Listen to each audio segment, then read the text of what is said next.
Hello everyone. Before we start, make sure to like and subscribe to the channel, and leave a comment with where you're from and what time you're watching. That way, YouTube will keep showing you stories just like this one. Now, let's begin.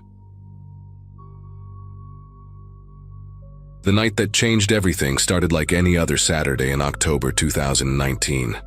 I was 17, a junior at Millbrook High, and had been working part-time at the local grocery store to save up for a car.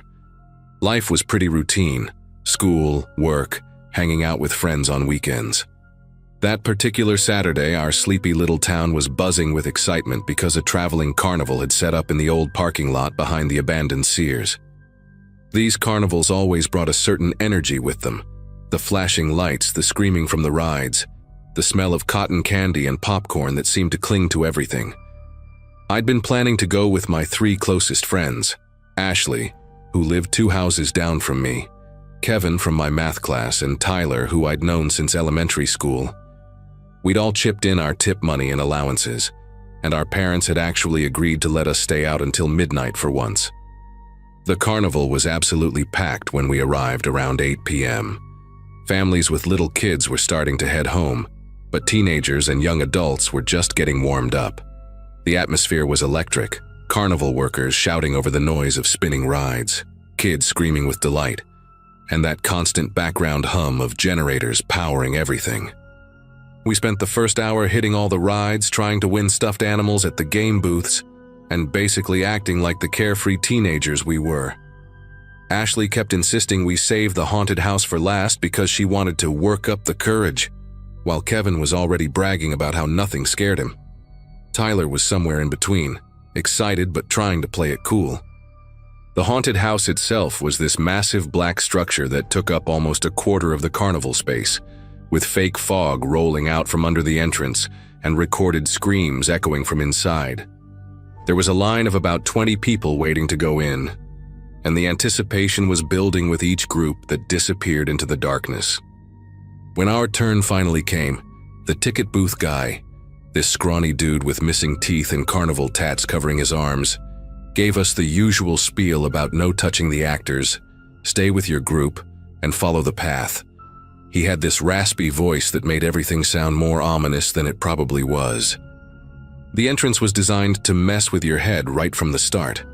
You had to walk through this narrow, black-painted corridor where strobe lights would flash randomly, disorienting everyone before you even got to the main part. Ashley grabbed my arm immediately, and I could feel her nails digging into my jacket. The 4 of us formed a tight cluster, with Tyler leading the way because he was the tallest, and Kevin bringing up the rear, constantly making jokes to mask his nervousness. The first few rooms were typical haunted house stuff: fake cobwebs, skeleton props that would spring out at you, recorded wolf howls and creaking door sounds. We jumped and screamed on cue, laughing at ourselves afterward and feeling pretty confident about the whole thing. But as we moved deeper into the house, the atmosphere started to change in ways I can't really explain.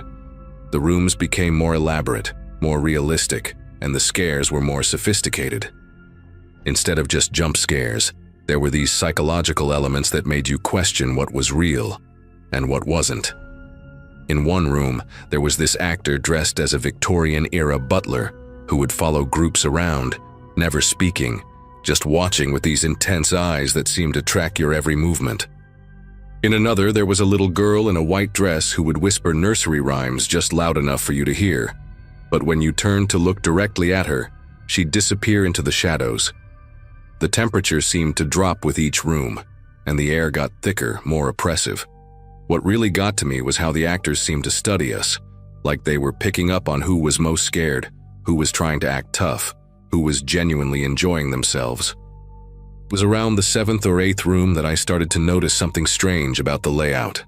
The path we were following didn't seem to match the outside structure of the building. We'd been walking for what felt like 20 minutes, turning corners and going through doorways that should have led us in circles by now, but somehow we kept ending up in new rooms. Ashley mentioned it first, whispering to me that she was getting confused about which direction we were heading. The rooms were also getting more isolated. We hadn't seen another group of visitors in several minutes, which was weird considering how packed the place had been when we entered. The actors were becoming more aggressive too, not just startling us but actually following us from room to room, their movements more erratic and unpredictable. There was this one guy in a blood-stained apron who kept appearing behind us no matter how fast we walked, and when Tyler tried to joke with him, the actor just stared back without breaking character. The silence was more unnerving than any scream or growl could have been. Then we entered what I can only describe as a hospital room from hell. The walls were covered in fake medical equipment. There were gurneys with body-shaped lumps under sheets, and the smell of disinfectant mixed with something metallic hung in the air. The lighting was dim and flickering, casting strange shadows that made everything look distorted. We were about halfway through when this figure emerged from behind one of the gurneys. A tall man in scrubs with a surgical mask covering most of his face, except for his eyes. His eyes were what caught my attention first. They were too bright, too focused, and they were locked directly on Ashley. Unlike the other actors who had been engaging with all of us, this one seemed to have singled her out from the moment we walked in. He started moving toward our group, but instead of doing the usual scare routine, he walked straight up to Ashley and extended his hand like he wanted her to take it. When she backed away, laughing nervously and assuming it was part of the act, he stepped closer and spoke in this low, calm voice that didn't match the chaotic energy of the rest of the haunted house. "You need to come with me," he said, reaching out again. "There's been an emergency. We need to evacuate this section immediately." His voice was steady, almost professional, but there was something about the way he was looking at Ashley that made my skin crawl. The rest of us exchanged glances, confused because this didn't seem like part of the show. The other actors had been dramatic, over the top, clearly performing. This guy was different. He seemed too normal, too controlled. Ashley stepped back again, bumping into Kevin, and said, "No thanks, we're good." But the man didn't retreat like the other actors had when people declined to participate. Instead, he moved closer, positioning himself between Ashley and the rest of us. "I'm serious," he said, his voice taking on a more urgent tone. "There's a problem with the electrical system. I need to get you out through the staff exit." He pointed toward a door I hadn't noticed before. It was painted black like the walls and had a small emergency exit sign that was barely visible in the dim lighting. The whole situation was starting to feel wrong in ways I couldn't articulate. Kevin stepped forward and said, "Dude, we're fine. We'll just continue with the regular path." But the man ignored him completely, keeping his attention fixed on Ashley. He reached out and actually grabbed her wrist, not roughly but with enough firmness that she couldn't easily pull away. "Come on," he said, starting to guide her toward the emergency exit. "Your friends can meet you outside." That's when Ashley's demeanor completely changed. The nervous laughter stopped, and she started pulling against his grip, saying, "Let go of me," in a voice that was getting louder and more panicked. The man's grip tightened, and he started moving more quickly toward the door, saying something about how it would only take a minute. Tyler and Kevin immediately stepped forward, but the man waved them off with his free hand, insisting that only Ashley needed to come with him. The whole scene was happening so fast, but I remember thinking that nothing about this felt like part of the haunted house experience. The other actors had been scary, but playful. This felt genuinely dangerous. Ashley's voice rose to a scream as she tried to wrench her arm free, shouting, "Help me! This isn't part of the show!" The sound cut through all the ambient noise and recorded sound effects like a knife. That's when everything clicked into place for me. This wasn't an actor at all. The way he was moving, the desperation in his attempts to get her toward that door, the complete disregard for the rest of us. This was real. Tyler reacted first, lunging forward and grabbing the man's arm that was holding Ashley. "Let her go, man!" he yelled, and suddenly the three of us were in a physical struggle with this stranger in the middle of a haunted house. The man was stronger than he looked, and for a terrifying moment he seemed like he might actually succeed in dragging Ashley toward the exit. But her screams were getting louder, and I could hear other voices responding from somewhere else in the building. Kevin grabbed a fake medical instrument from one of the props and started hitting the man with it, while I wrapped my arms around Ashley's waist and pulled backward as hard as I could. The man's surgical mask had slipped down during the struggle, and I got a clear look at his face. He was probably in his 30s, with stubble and wild eyes that looked completely unhinged. The sound of running footsteps echoed through the haunted house as what I assumed were real staff members started heading toward us. The man must have heard them too, because he suddenly released Ashley and bolted toward the emergency exit, disappearing through the door before any of us could react. Ashley collapsed against me, sobbing and shaking, while Tyler and Kevin stood there in shock, trying to process what had just happened. Within seconds, 2 actual carnival workers burst into the room, a woman in a staff t-shirt and a security guard with a flashlight. They took one look at us and immediately started asking questions. What happened? Are you hurt? Did someone bother you? When we explained what had occurred, their expressions grew increasingly serious. The woman got on her radio and started speaking in rapid, urgent tones about locking down the haunted house and searching for an unauthorized person. The security guard escorted us out through the main exit, past confused groups of people who were still waiting in line, completely unaware that anything had gone wrong inside. What happened next was like something out of a crime show. The carnival management immediately shut down the haunted house and called the police. While we waited for the officers to arrive, the manager, a heavy-set woman named Janet who seemed to know every detail about the operation, started making phone calls and checking schedules. She confirmed what we'd already suspected. There was no employee assigned to that hospital room section at that time of night. In fact, all the actors were accounted for and had been given specific instructions about their roles and boundaries. The emergency exit that the man had tried to use was supposed to be locked from the inside and was only meant for actual emergencies. Janet explained that someone had clearly planned this because the scrubs and surgical mask weren't random items. They were backup costume pieces that were stored in a staff trailer behind the haunted house. Security footage from earlier in the evening showed a man in regular clothes entering through a service entrance around 7 p.m., about an hour before we'd arrived. He'd apparently spent time in the staff areas, helping himself to the costume supplies and learning the layout before positioning himself in that room. The police arrived within 15 minutes and took detailed statements from all of us. The officer explained that this type of incident was more common than people realized. Predators, who would target venues where they could blend in and where people expected to be scared or confused. They searched the entire carnival grounds, but never found the man. The emergency exit led to a wooded area behind the parking lot, where he could have easily disappeared into the darkness. Ashley had to go to the hospital for a checkup because of the bruising on her wrist, and her parents pressed charges even though they never caught the guy. The whole carnival packed up and left town the next morning, cutting their planned week-long stay short. I still think about that night sometimes, especially when I see news stories about similar incidents. What scares me most isn't the fact that some creep tried to abduct my friend. It's how perfectly he had planned it, how he'd studied the setup and found a way to use people's expectations against them. If Ashley hadn't screamed when she did, if we'd been just a little more trusting of his emergency story, things could have ended very differently. The haunted house was supposed to be fake terror, but we encountered something far more frightening than any actor could have provided.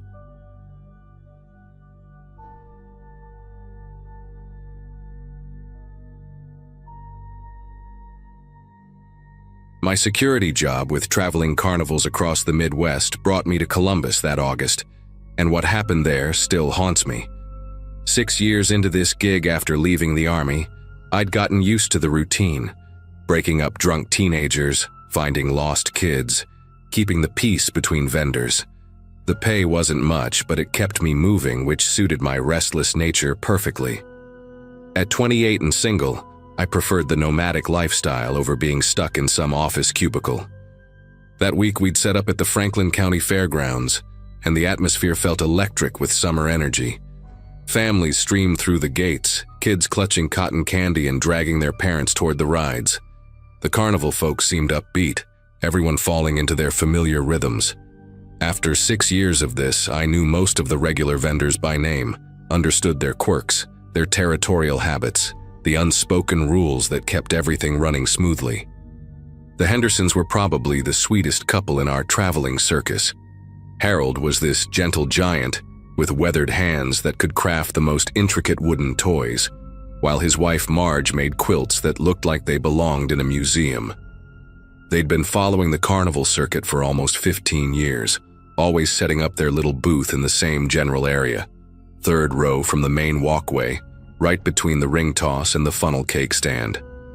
Their trailer was this ancient silver Airstream that they'd converted into a mobile workshop, complete with tiny compartments for all their supplies. Harold would spend hours carving little wooden horses and trains, his thick fingers surprisingly delicate with the detail work. Marge would sit beside him, stitching away at her latest quilt, humming old gospel songs under her breath. They treated everyone like family, always had a thermos of fresh coffee brewing, and would slip the security guards free wooden trinkets when nobody was watching. The trouble started on Tuesday night when I was doing my usual rounds around closing time. The newer vendors, 3 guys in their 20s who joined us just 2 stops back, had set up their booth selling cheap electronics and knockoff designer bags. Their leader was this cocky kid named Brandon with bleached hair and arms covered in tattoos that looked like they'd been done in someone's garage. His buddies, Jake and Tommy, were typical followers who laughed at everything he said and acted tough when he was around. They'd been pushing boundaries since day one, staying open past official hours, blasting music too loud, and taking up more space than they'd paid for. That night, I found them arguing with Harold near the equipment storage area behind the game booths. Brandon was waving his arms around, jabbing his finger at Harold's chest, while the old man just stood there taking it. Even from a distance, I could tell Harold was trying to stay calm, but his jaw was clenched tight. When I got closer, I heard Brandon accusing Harold of stealing some of their extension cords and claiming the Hendersons had been hogging prime booth space that should have gone to younger vendors. The whole confrontation lasted maybe 10 minutes, but it left a sour taste in my mouth. Harold kept insisting they hadn't taken anything, pointing out that they'd been in the same spot for years and had never had problems with anyone before. Brandon wasn't buying it, getting more aggressive by the minute, calling Harold a old-timer who needs to learn his place. Marge appeared from their trailer, probably hearing the raised voices, and tried to defuse the situation by offering to help them look for their missing supplies. But Brandon just sneered at her, making some nasty comment about how Grandma should mind her own business. That's when I stepped in, using my most authoritative voice to break things up.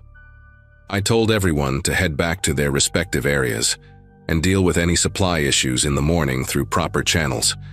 Brandon gave me this look like he wanted to say more, but he eventually backed down, muttering something about how this isn't over as he walked away.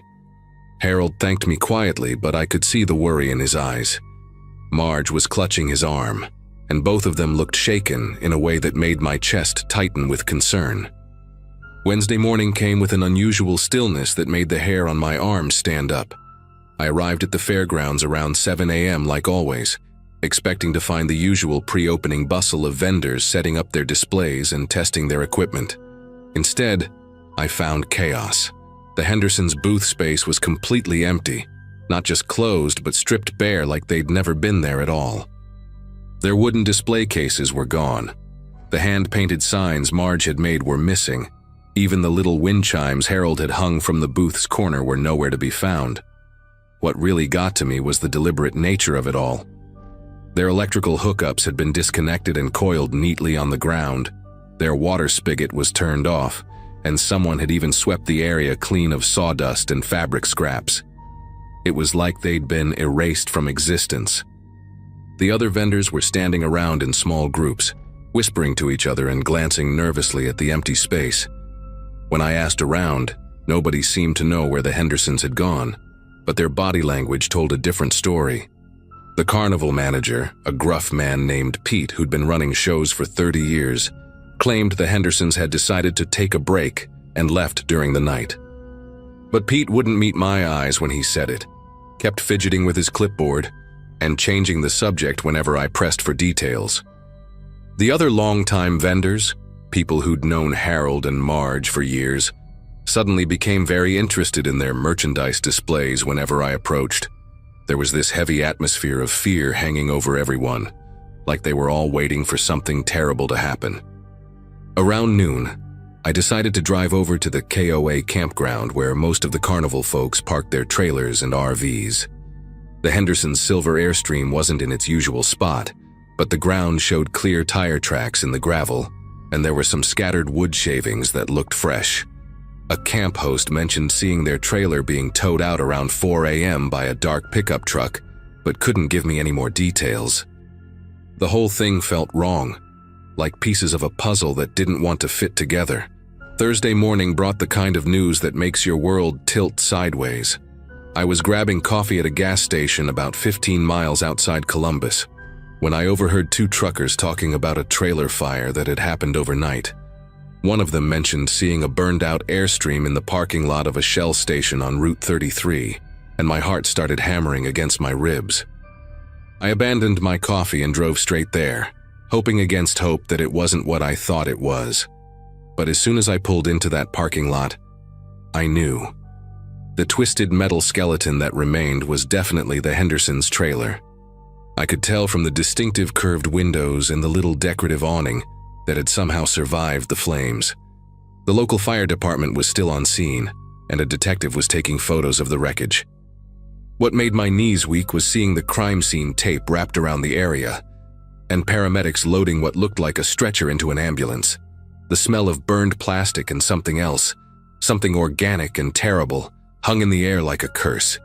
The detective, a tired-looking woman named Officer Martinez, was surprisingly willing to talk once I explained my connection to the victims. She told me they'd found evidence of accelerant use, meaning someone had deliberately set the fire. But what really made my spine turn to ice was when she mentioned they'd discovered blood spatter patterns inside the trailer that suggested violence had occurred before the fire started.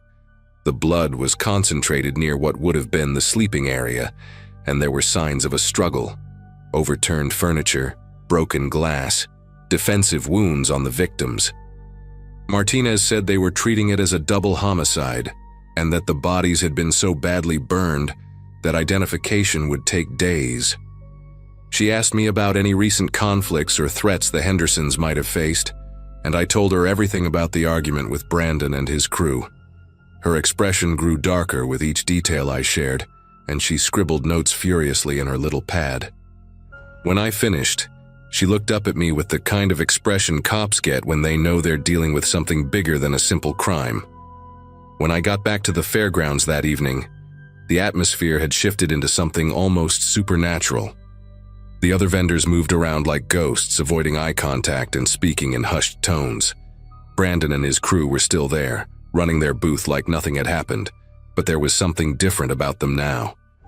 They carried themselves with a swagger that hadn't been there before, like they'd won some kind of invisible contest. Brandon caught me watching him and flashed this cold, calculating smile that made my skin crawl. He mouthed, "Accidents happen," across the crowd, then turned back to his customer like we were just having a friendly conversation. The other carnival workers seemed to be giving his booth a wide berth, and I noticed several of the longtime vendors packing up their displays earlier than usual. When I tried to talk to some of them about what they might know, they'd suddenly remember urgent business elsewhere. Mrs. Patterson, who'd been friends with Marge for over a decade, actually started crying when I mentioned the Hendersons' names, but she wouldn't say a word about what might have happened. The next morning, Officer Martinez called me with an update that made my blood run cold. She'd driven out to the fairgrounds to question Brandon and his associates, but they were gone, completely vanished, along with their merchandise, their booth setup, even their vehicle registrations from the carnival's records. Pete claimed they'd decided to move on to the next town, but couldn't provide any forwarding information or contact details. What really disturbed Martinez was that other carnival workers seemed genuinely terrified to talk about the missing vendors. Several people had mentioned something about asking too many questions and what happens to people who don't mind their own business. One older vendor had pulled Martinez aside and whispered that the carnival had its own way of dealing with problems, and that people who caused trouble had a tendency to disappear. When she pressed for specifics, the man clammed up completely and refused to say another word. Martinez told me she'd never seen anything like it. An entire community of people who were clearly afraid of something, but too scared to name what that something was. The carnival packed up and moved to the next town 2 days later, right on schedule. Like Harold and Marge Henderson had never existed at all. But I couldn't let it go. Against every instinct screaming at me to drop it, I started digging deeper into the carnival's history and discovered a pattern that made my hands tremble as I read through old police reports. Over the past 5 years, there had been at least 8 accidents or disappearances involving carnival workers who'd had conflicts with newer vendors or challenged the established order. A cotton candy vendor in Indiana who'd complained about protection money had died in a gas leak explosion. A game operator in Michigan who'd threatened to report safety violations had simply vanished one night, leaving behind only his jacket and a suicide note that handwriting experts later called questionable. Each incident had been investigated, but witnesses always seemed to develop selective amnesia, and evidence had a way of disappearing or being compromised.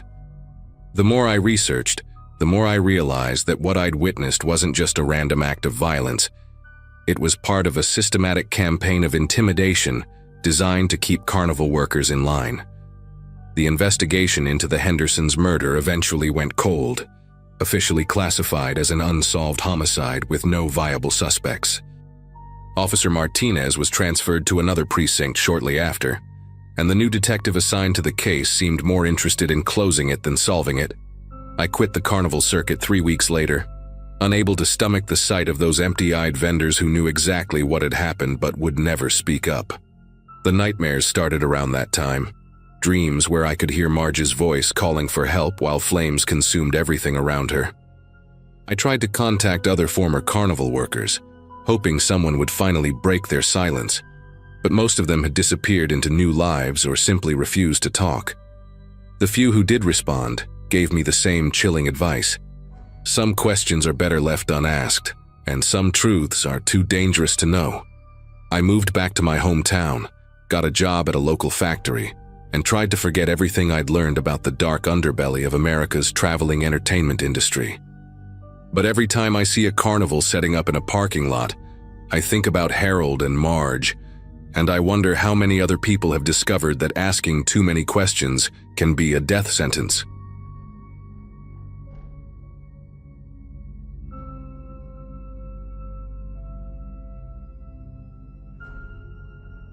Three years have passed since that night in Baton Springs, Louisiana, and I still wake up in cold sweats thinking about what happened. I was 18 then, fresh out of high school in a town so small that the arrival of a traveling carnival was the biggest event we'd had all year. The whole place buzzed with excitement for weeks before they even set up their rusty rides and faded game booths in the empty lot behind Miller's hardware store. I worked part-time at the local diner, saving up for college while trying to figure out what I actually wanted to do with my life.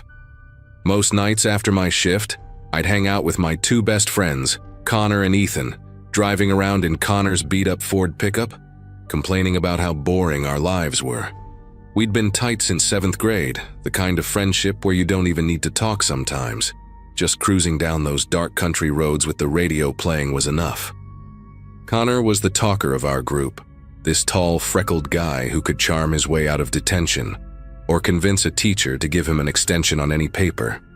He had this easy smile and a way of making even the most mundane stories sound hilarious. Ethan, on the other hand, was our resident adrenaline junkie, shorter than Connor but built like he spent every free moment at the gym, which he basically did. The guy was obsessed with extreme sports, always showing us videos of people base jumping or free climbing, talking about all the crazy stuff he wanted to try someday. He had this intense way of staring at you when he got excited about something, like he was trying to transfer his enthusiasm directly into your brain. While Connor and I were content to talk about adventure, Ethan actually sought it out, which is probably why that Wednesday night in July felt like destiny to him when we drove past the carnival after closing time. The carnival had been in town for about a week, and we'd all gone during regular hours a few days earlier. It was your typical small-town traveling show, a handful of rides that had seen better decades, game booths with prizes that probably cost 50 cents to make, and the smell of fried everything mixing with diesel fuel and cigarette smoke. The Ferris wheel was the centerpiece, this ancient contraption that groaned and swayed in a way that made me question the safety inspections. But Ethan had been obsessed with it since the moment he saw it, not because it was particularly thrilling, but because he'd overheard one of the carnival workers talking about how the view from the top let you see clear across 3 counties. He kept saying he wanted to ride it at night when all the lights were on, when the whole thing would feel more magical. Connor and I had laughed it off, but Ethan had this look in his eyes that I'd learned to recognize over the years. The same look he got before he convinced us to sneak into the abandoned grain elevator, or when he decided we should try cliff jumping at the quarry. That night we'd been driving aimlessly for about an hour after my shift ended, windows down, music playing softly, when we passed the carnival grounds. The place was completely dark except for a few security lights scattered around the perimeter, casting long shadows between the silent rides. Most of the carnival workers lived in trailers parked behind the main area, but even those looked quiet and settled for the night. Ethan suddenly sat up straighter in the passenger seat, that familiar excitement creeping into his voice as he pointed toward the Ferris wheel's dark silhouette against the star-filled sky. "Guys, this is perfect," he said, and I could practically hear the gears turning in his head. "The place is empty. No crowds, no screaming kids. We could actually enjoy the rides without all the chaos." Connor slowed the truck as we passed the entrance, a gap in the chain-link fence that was secured with nothing more than a padlock and chain that looked like it had been there since the 1990s. "Are you insane?" I said from the back seat, but I was already leaning forward, caught up in the possibility despite myself. "We can't just break into a carnival. That's like actual crime stuff." But Ethan was already pulling out his phone's flashlight, examining the fence line as Connor made a U-turn and parked about 50 yards away from the entrance. "Come on, man," Ethan said, turning to face both of us with that grin that meant he'd already made up his mind. "When are we ever going to get another chance like this? In a few months we'll all be scattered across different colleges, working boring jobs, being responsible adults. This is our last summer to do something actually memorable." He gestured toward the carnival with genuine enthusiasm, like he was presenting us with the opportunity of a lifetime. The weird thing was, he kind of had a point. We'd spent so many nights complaining about having nothing to do, and here was an entire amusement park just sitting there, waiting for us. Connor was already drumming his fingers on the steering wheel, which meant he was considering it seriously. "The fence isn't even that high," Ethan continued, studying the perimeter in the dim light. "And there's no security guard, no cameras that I can see, just some old rides and that beautiful Ferris wheel calling our names." He had this way of making everything sound reasonable when he explained it, like sneaking into a closed carnival was just a logical next step in our evening plans. Connor finally spoke up, his voice carrying that mixture of excitement and nervousness that came with all our best bad decisions. "If we're gonna do this, we do it quick and quiet. Get in, ride the Ferris wheel, maybe check out 1 or 2 other rides, then get out before anyone notices." I wanted to be the voice of reason, to remind them that trespassing charges probably wouldn't look great on college applications, but honestly, the adrenaline was already starting to build in my chest. The 3 of us had always been good at talking ourselves into minor trouble, but this felt different somehow, bigger and more real than our usual teenage mischief. We parked the truck behind a cluster of pine trees about a 1/4 mile down the road, far enough away that no one would connect it to us if they happened to drive by. The walk back to the carnival felt like it took forever, our footsteps crunching on the gravel shoulder while we went over the plan one more time. Ethan had appointed himself the leader of this expedition, naturally, and he'd already figured out the best spot to climb the fence, a section where the chain link was slightly bent, and there was a concrete drainage pipe we could use as a step. The night air was thick with humidity, and the sound of cicadas, typical for July in Louisiana. But there was something else in the atmosphere that made the hair on my arms stand up. Maybe it was just the thrill of doing something we shouldn't be doing, or maybe it was the way the carnival looked so different in the darkness, like a sleeping giant that might wake up at any moment. Connor kept making jokes to cut the tension, but even his usual confidence seemed a little forced as we approached the fence. Getting inside turned out to be easier than we'd expected. The fence was about 7 feet high, but with Ethan boosting Connor and then me helping pull Ethan up after us, we were over in less than 2 minutes. The carnival grounds felt enormous in the darkness, much bigger than they'd seemed during the day when they were full of people and noise. Our phone flashlights created these weird dancing shadows between the rides, and everything looked somehow more sinister without the bright carnival lights and cheerful music. The tilt-a-whirl sat there like a giant spider, its cars hanging at odd angles. The funhouse mirrors reflected our lights back at us in distorted flashes that made us all jump at least once. But the Ferris wheel dominated everything, this massive circle of metal and cables that seemed to reach all the way to the stars. Ethan was practically vibrating with excitement as we made our way toward it, stepping carefully around extension cords and avoiding the game booths that were covered with plastic tarps for the night. "This is it, guys," Ethan whispered as we reached the base of the Ferris wheel, his voice full of genuine awe. The control booth was just a simple wooden box with a few switches and levers, the kind of setup that probably hadn't been updated since the 1980s. Connor examined it with his flashlight while I kept watch for any signs of life from the trailer park behind us. "I think I can figure this out," Connor said, which honestly didn't surprise me. He'd always been good with mechanical stuff, the kind of guy who could hotwire a lawnmower or fix a broken radio with nothing but a screwdriver and determination. The switch panel was surprisingly simple, just a main power lever and a few buttons labeled with faded tape. When Connor flipped the main switch, the Ferris wheel came to life with a low humming sound that made all three of us take a step back. The lights didn't come on, which was probably for the best since we were trying to stay invisible. But the wheel began to turn slowly, the gondolas swaying gently as they moved through their ancient rotation. We climbed into one of the gondolas at the bottom, and I have to admit, the thrill was incredible. Rising up above the carnival grounds, above the trees, above everything familiar, gave us this perspective on our little town that I'd never experienced before. The lights of Baton Springs spread out below us like a circuit board, and in the distance, we could see the highway cutting through the darkness with the occasional headlight moving along it. Ethan had been right about the view. You really could see for miles in every direction, and there was something magical about being up there in the silence, just the three of us suspended between earth and sky. Connor was taking pictures with his phone, trying to capture the moment, while Ethan just sat there with this satisfied grin, like he'd accomplished something important. We stayed up there for maybe 20 minutes, going around 3 or 4 times, talking quietly about our plans for college and wondering if we'd ever do anything this spontaneous again. For a while, it felt like the perfect end to our high school years, this one last adventure before we all went our separate ways. That's when Ethan got the idea to check out the funhouse. As we climbed down from the Ferris wheel, he kept talking about how different everything would look inside without all the usual screaming kids and flashing lights.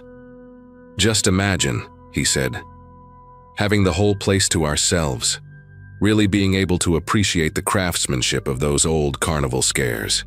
Connor and I exchanged glances. We both knew that tone in Ethan's voice, the same one he'd used before convincing us to explore the abandoned hospital on the outskirts of town. The funhouse was this weathered wooden structure painted in faded reds and yellows, with a clown face over the entrance that had probably been terrifying even when it was new. The door was unlocked, just hanging slightly open like it was inviting us inside. Connor went first, his phone light cutting through the darkness and revealing mirrors that seemed to stretch on forever, creating an endless tunnel of reflections. I followed, and Ethan came behind us, already talking about how much cooler this was than the daytime experience. We made it maybe halfway through the funhouse when we heard the sound. It started as this low mechanical grinding, like gears that needed oil, but it was coming from deeper inside the structure, from parts we hadn't explored yet. Connor stopped dead in his tracks, and we all listened. The sound came again, followed by what I swear was a voice. Not words exactly, but like someone calling out from far away. "That's probably just the building settling," Connor said, but his voice had lost its usual confidence. Ethan, however, was already moving toward the sound, his flashlight beam dancing across the warped mirrors as he headed deeper into the funhouse. "Come on," he called back to us. "It's probably just some automated scare that's still running." I wanted to leave right then, every instinct telling me we'd pushed our luck far enough for one night, but I couldn't just abandon my friend. Connor and I followed Ethan's light as he rounded a corner and disappeared into what looked like a dead end, filled with distorted mirrors and hanging plastic chains. When we reached the spot where Ethan had been just seconds before, he was gone. Not hiding, not crouched behind something, completely gone. The mirrors showed our confused faces from a dozen angles, but no third person, no sign that anyone else had been there at all. Connor called out his name, first in a normal voice, then louder, then almost shouting, but the only response was our own echoes bouncing back from the maze of reflections. We spent what felt like hours searching every corner of that funhouse, checking behind every mirror, every fake wall, every possible hiding spot. The grinding sound had stopped, and the silence was somehow worse than the noise had been. Our phone batteries were dying, and the weak light made everything look even more nightmarish than before. We called Ethan's phone over and over, but it went straight to voicemail each time. Connor was starting to panic, talking about calling the police, but I kept thinking about how we'd have to explain why we were there in the first place. The sun was starting to rise by the time we gave up searching and climbed back over the fence. We drove around town for the rest of the morning, checking all of Ethan's usual spots, the gym, the coffee shop, even his ex-girlfriend's house. But nobody had seen him. When we finally worked up the courage to call the police, they took our story seriously at first, but their attitudes changed when we admitted we'd been trespassing. The carnival workers claimed they'd been asleep all night, said they'd never seen any of us, and insisted their funhouse had been locked up tight since closing time.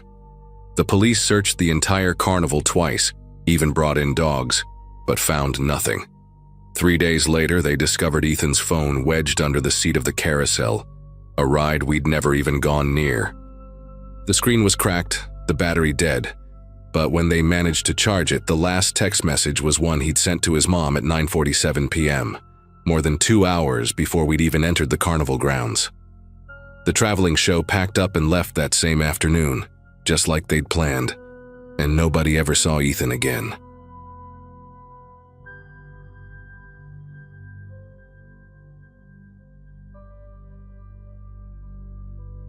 The smell of fried dough and diesel fuel still makes me nauseous, even 3 years later.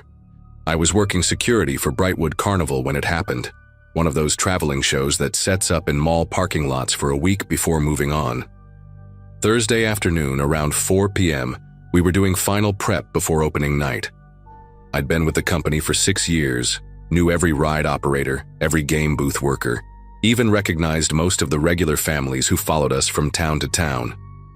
That day started like any other setup day, with me walking the perimeter, checking that the fence panels were secure and making sure local kids weren't trying to sneak in for free rides. The weather was perfect. Clear skies, maybe 75 degrees, with just enough breeze to carry the sound of the carousel music we were testing. I first noticed the two girls around 3:30 p.m. when I was checking the back lot where we keep the supply trailers. They looked about 16 or 17, both wearing those oversized hoodies kids wear even when it's warm out. The blonde one had her phone out, doing that thing where they film themselves walking and talking.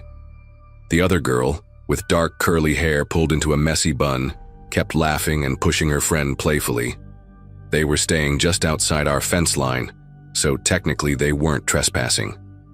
I watched them for a minute, making sure they weren't planning anything stupid, then continued my rounds. 20 minutes later, when I circled back, they were gone. I figured they'd gotten bored and left.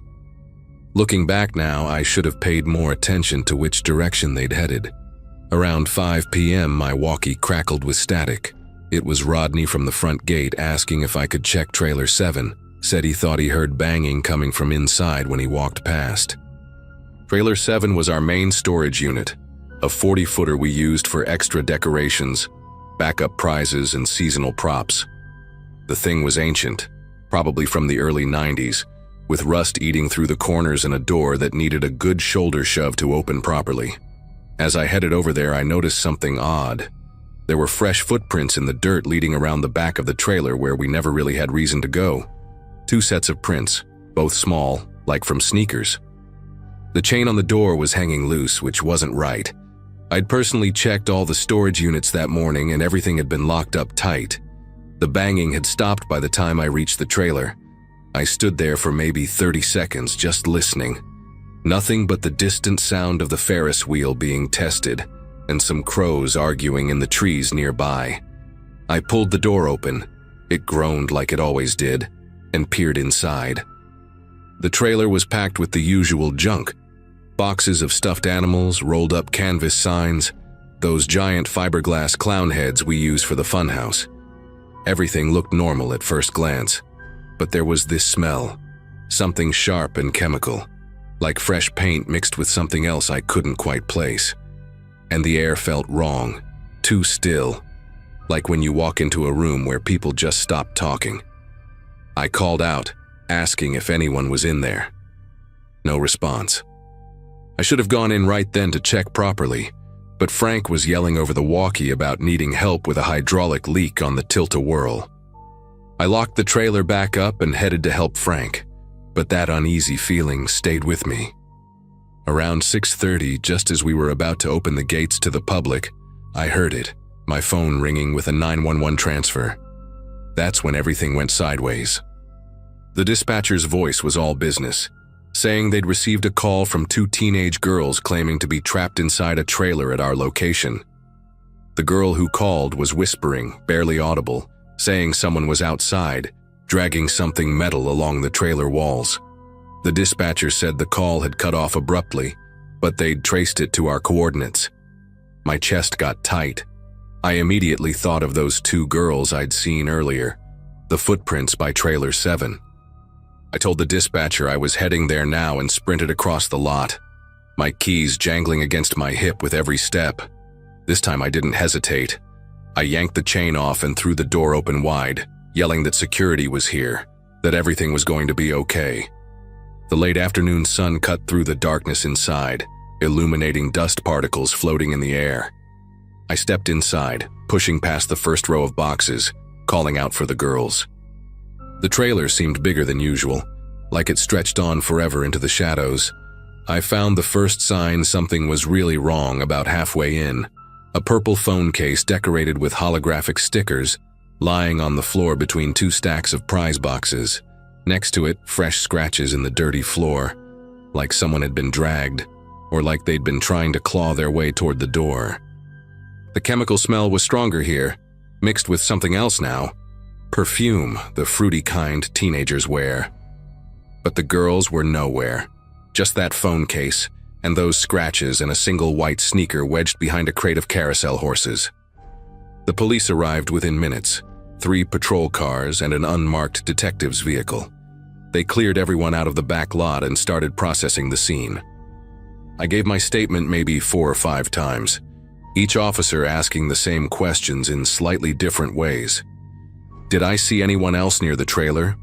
Had any employees reported anything unusual? Were all our workers accounted for? The detective, a woman named Garrett with tired eyes and coffee stains on her blazer, had me walk her through everything while a forensics team combed through the trailer. They found the second phone wedged deep between 2 boxes near the back wall, the screen cracked but still functioning. The last outgoing call was to 911 at 6:27 p.m. They also found long scratches on the inside of the door, fresh ones that hadn't been there that morning. What they didn't find was any sign of how 2 teenage girls could have vanished from a locked trailer in broad daylight. The carnival shut down that night, obviously. We spent hours checking every single trailer, every ride compartment, every possible hiding space. The police brought in dogs, and they went crazy near Trailer 7, but lost the scent about 50 feet away, right where the asphalt of the parking lot began. By midnight, there were news vans in the lot, and worried parents screaming at the police to find their daughters.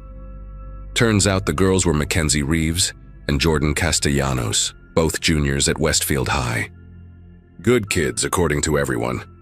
Mackenzie was on the volleyball team. Jordan played violin in the school orchestra. They'd told their parents they were going to the mall, but had decided to check out the carnival setup instead. Their social media showed they'd been posting videos all afternoon, tagging the location, filming themselves doing dances with the Ferris wheel in the background. The last post was at 4:47 p.m., a 10-second clip of them approaching the back fence, with Mackenzie saying they'd found a cool spot for photos. Here's what really messes with my head, even now. When the forensics team processed that phone they found wedged between the boxes, they discovered something that made everyone go quiet. In the phone's video gallery was a 3-minute recording, time-stamped at 6:21 p.m. The video was mostly black. They were obviously inside the trailer with no light, but the audio was clear. You could hear both girls breathing heavily, whispering to each other about staying quiet. Then, at the 1:47 mark, there's this sound. Metal scraping against metal, slow and deliberate, like someone dragging a crowbar or a pipe along the outside of the trailer. The girls go completely silent. The dragging sound stops right where the door would be. You can hear the chain rattle slightly. Then Mackenzie's voice, barely a whisper. "Jordan, there's someone under the floor." The video cuts to static after that. But here's the thing. Trailer 7 doesn't have a floor hatch. We checked. The police checked. They even brought in ground-penetrating radar. Solid concrete pad underneath, no basement, no access tunnels, nothing. The search expanded over the next 3 days. They brought in state police, FBI, even volunteer search teams from neighboring counties. Every employee was questioned, polygraphed, had their background scrutinized. Norman, one of our game operators, got hauled in twice because he'd had a minor drug conviction 10 years ago, but his alibi was solid. He'd been live streaming himself playing video games from his apartment all afternoon. They dredged the retention pond behind the mall, searched every abandoned building within 5 miles, checked every registered sex offender in the state. Nothing. It was like those girls had evaporated into thin air. The media had a field day with it. The vanishing at Brightwood Carnival, they called it. Theories ranged from human trafficking to cult kidnappings to some serial killer targeting teenagers. But none of it made sense. How do you make 2 people disappear from a locked trailer in the middle of a busy carnival setup, with dozens of workers around, in broad daylight? On the 4th day, something happened that made me quit the carnival business for good. I'd gone back to the lot to collect my personal belongings from the office. The police had finally cleared it as no longer an active crime scene. It was early morning, maybe 6 a.m., and fog was rolling in from the fields nearby. As I walked past Trailer 7, I heard it again. That same metallic dragging sound from the video. My whole body went rigid. The sound was coming from inside the trailer this time, not outside. I could see the police tape across the door, still intact.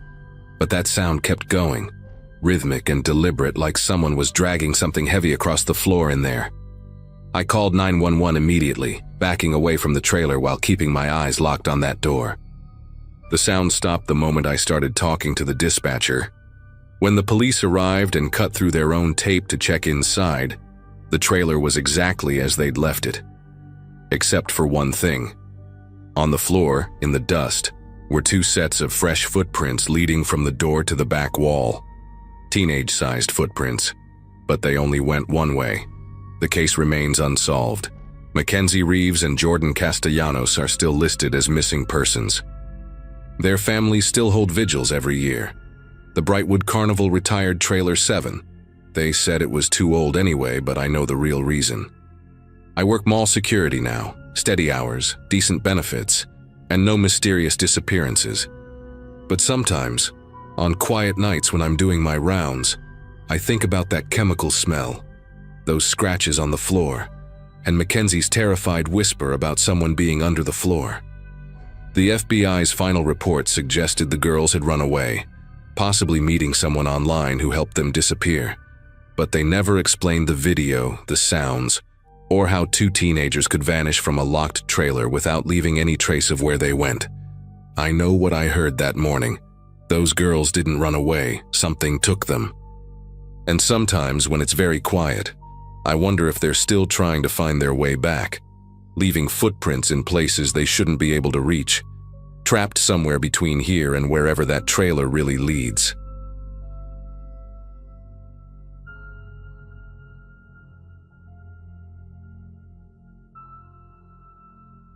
The call came in at 11:47 p.m. on a Thursday night in September 2004. I'd just finished my patrol shift and was pulling into my driveway when dispatch crackled through about a missing teenager. Melissa Thornton, 15 years old, hadn't come home from the county fair. Her mother was frantic, said Melissa promised to be back by 9.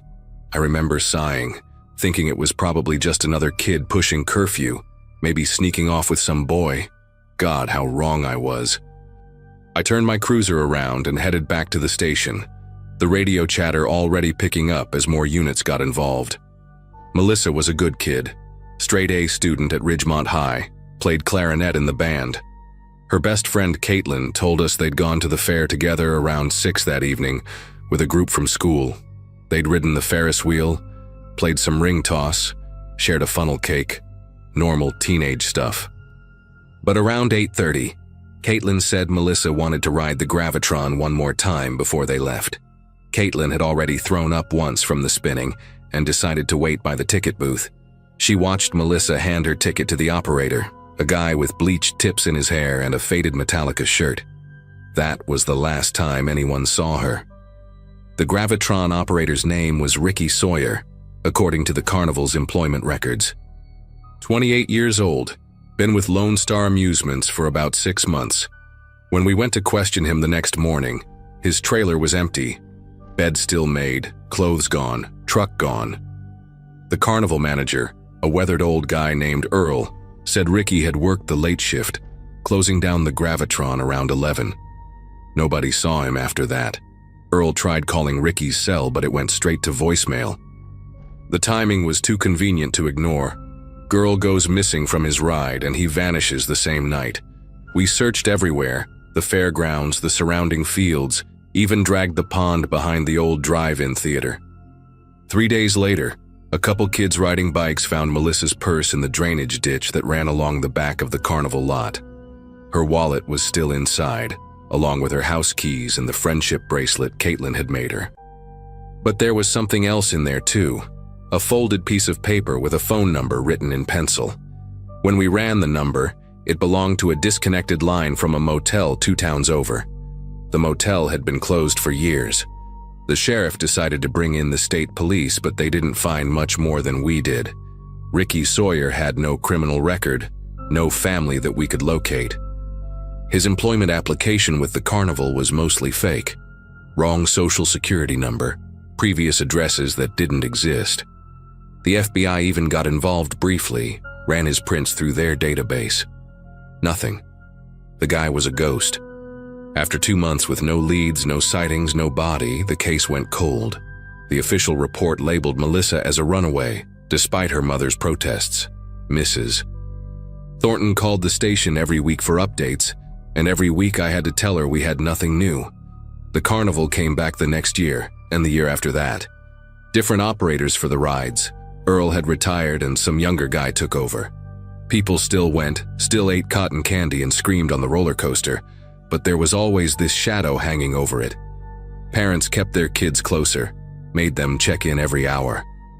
The Gravitron was still there, painted fresh with new LED lights, but I noticed fewer people rode it. Sometimes I'd drive by during my patrol and see it spinning, all lit up against the night sky. And I'd think about Melissa stepping through that metal door and never coming back out. Then it happened again. September 2007, 3 years almost to the day after Melissa disappeared. Another 15-year-old girl, Brittany Hawkins. Same story. Went to the fair with friends. Wanted one last ride on the Gravitron before heading home. Her friend waited outside, saw her go in. When the ride stopped and everyone stumbled out dizzy and laughing, Brittany wasn't with them. The operator, A woman this time with a sleeve of carnival-themed tattoos said she never got on, but Brittany's friend swore she watched her climb inside. They argued about it while precious minutes ticked by, and by the time someone thought to actually search the ride, check behind the panels, under the platform, Brittany was long gone. This time I didn't wait for backup. I raced to the fairgrounds with my siren blaring, skidded to a stop right in front of the Gravitron. The operator was still there, chain-smoking cigarettes and insisting she'd never seen the girl. But something about her story didn't sit right. She kept mentioning that she'd just started working there 2 weeks ago, kept saying how she didn't know anything about the ride's history. When I pressed her about whether anyone had trained her, shown her around the mechanical areas, she got nervous, said some guy had given her a quick rundown her first day but she couldn't remember his name, said he had bleached tips in his hair. My heart nearly stopped. I called for every available unit, had them lock down the fairgrounds. Nobody in or out. We searched every ride, every game booth, every trailer. The new carnival manager was cooperative but confused. He'd never hired anyone matching Ricky's description. We tore the Gravitron apart, literally. Had the fire department bring in cutting tools, removed every panel, checked every inch of the machinery. That's when we found it. Behind the main control panel, there was a space about 3 feet wide that ran along the back wall of the ride. It wasn't supposed to be there according to the manufacturer's blueprints. Someone had modified the ride, created a hidden compartment. Inside, we found strands of long blonde hair caught on a rough metal edge. They matched Brittany's. The space led to a maintenance hatch that opened underneath the ride's platform. From there, someone could crawl through the support structure to the back of the fairgrounds, completely unseen. We followed the path and it came out near the drainage ditch where Melissa's purse had been found. But Brittany wasn't there. What we did find was a carnival worker's uniform stuffed behind some equipment boxes. It had a Lone Star Amusements logo from 2004, the company that ran the fair when Melissa disappeared. Security footage from the nearest businesses showed a figure in dark clothes walking away from the fairgrounds around the time Brittany vanished, but the quality was too poor to make out any details. We kept the fair closed for 3 days, brought in search dogs, checked every storm drain and abandoned building within 5 miles. The FBI took over, said it was clearly the same perpetrator. They analyzed the hidden compartment, found DNA from multiple sources. Some of it matched Melissa, confirming what we'd feared all along. There were other samples too, older ones that didn't match anyone in the system. The investigation revealed that the Gravitron had been sold between several carnival companies over the years. Impossible to track all its previous locations. Each time it moved, the hidden compartment went with it, and God knows how many girls had been taken through that secret hatch over the years. Then we got the break we needed. A gas station attendant in Arkansas called in a tip, said a man matching Ricky's description had been coming in regularly, always paid cash, always nervous. State police set up surveillance and spotted him leaving a rundown trailer park. When they moved in to arrest him, he tried to run. They found Brittany in a locked storm cellar behind his trailer, dehydrated and terrified but alive. She'd been there for 5 days. Ricky, whose real name turned out to be Richard Jankowski, had been following the carnival circuit for over a decade, sometimes working for them, sometimes just showing up when they came to town. He knew which rides had been modified, knew when to strike. He confessed to taking Melissa and 4 other girls across 3 states. Only Brittany survived. They found remains buried in various locations he'd marked on a map he kept. Melissa was buried in a field outside Texarkana.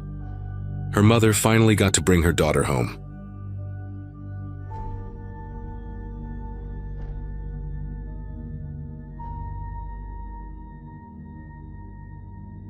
The town carnival that year was a little sad, if I'm being honest. Most of the booths were thrown together with plywood and cheap vinyl signs, and the rides creaked loud enough to hear from the parking lot.